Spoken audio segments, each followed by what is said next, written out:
دیکھیے دعا کی ایکسیپٹنس کے لیے پہلی بات یہ کہ آپ خود اچھے بندے بن جائیں. جتنا زیادہ آپ اللہ سے قریب ہوں گے اتنا زیادہ آپ کی دعاؤں میں اثر بڑھے گا.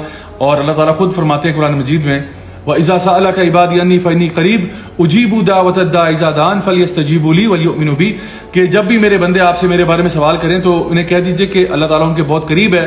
اللہ تعالیٰ ان کی دعاؤں کو سنتا ہے جب بھی وہ دعا مانگتے ہیں.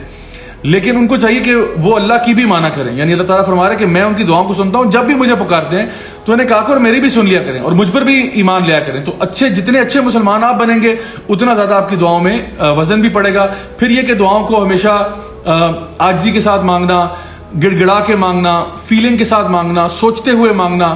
اور پھر یہ کہ دعا کا آغاز جو ہے وہ اللہ تعالیٰ کی حمد و ثنا سے کرنا, اور دعا کے بعد یعنی حمد و ثنا کے بعد جو ہے وہ نبی کریم صلی اللہ علیہ وسلم پر درود بھیجنا.